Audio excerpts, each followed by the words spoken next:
पुढे हां बस हां. मी ॲडव्होकेट विठोबा पुजारी. आज कुरुल झेडपीमधून मी फॉर्म भरलेला आहे आणि माझ्यासोबत माझ्या मिसेस ॲडव्होकेट शिल्पा विठोबा पुजारी यांनी पण पूरक म्हणून फॉर्म भरलेला आहे. मॅडमचा पण कुरुल गटातूनच भरलेला आहे.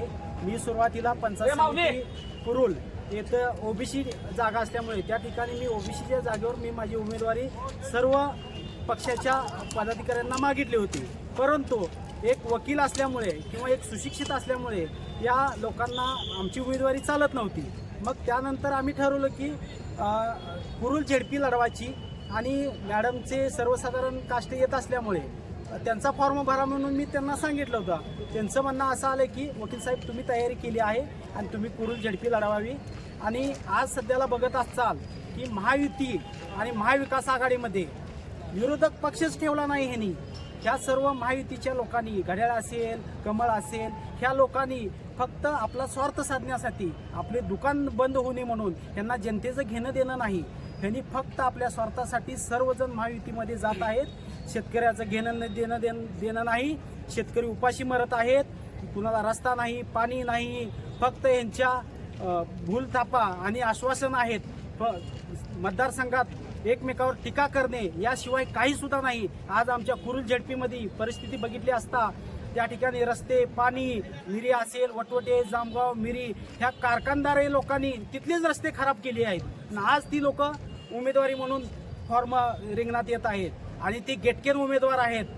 जसं इंग्रजांनी आपल्यावर बाहेरच्या देशातून येऊन आपल्यावर राज्य केलं तसे गेटकेन उमेदवार आमच्या कुरुल या पंचायत समितीमध्ये पूर्वी पण होते. निवडून आल्यानंतर शैला गोडसे या निवडून आल्या त्यानंतर आम्हाला तोंड पण दाखवलं नाही. यानंतर सुद्धा असेच गेटकेन उमेदवार येतील. काय गेटकेन उमेदवारांना त्यांची जागा दाखवली पाहिजे.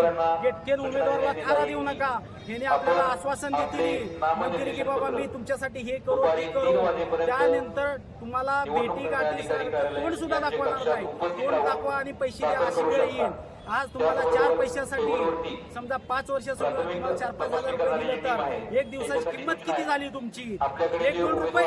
एक दिवसाची किंमत सर्वसामान्य शेतकऱ्याची किंवा सर्वसामान्य लोकांची किंमत 1 रुपया करता तुम्ही. मी एवढंच या माध्यमातून सांगतो की तुम्हाला कोणी पैसे देत असेल त्या उमेदवाराला तर चुकून सुद्धा मतदान करू नका.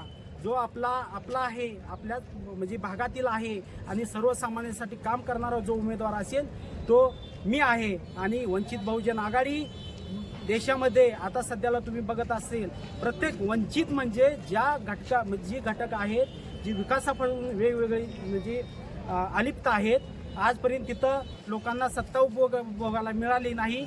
तसेच बहुजन म्हणजे सर्व जाती धर्माची लोक एकत्र मग त्याच्यामध्ये धनगर असेल माळी असेल मांग असेल बौद्ध असेल किंवा गरीब मराठा असेल म्हणजे सर्व जातीला मिळून हा ओबीसी पक्ष येतो. म्हणजे वंचित बहुजन आघाडी या पक्षातून मी उमेदवारी फॉर्म भरलाय. सर्व मतदारांना म्हणजे सर्व मतदारांना सांगू इच्छितो या माध्यमातून की आपला स्थानिक उमेदवार जो सुशिक्षित असेल आपली प्रश्न असतील तहसील कार्यालय असेल पंचायत समिती असेल झेडपी असेल किंवा पोलीस स्टेशन असेल या माध्यमातून आपले विकास कामं करण्यासाठी असा उमेदवार निवडून द्या की तुमच्या भविष्यात तुम्हाला अडचण निर्माण होईल. वंचित बहुजन आघाडीचा उमेदवारी तुम्हाला किती वेळात मिळाली? काय म्हणलं वंचित जाहीर केली मग हे बी फॉर्म भरला 15 दिवसात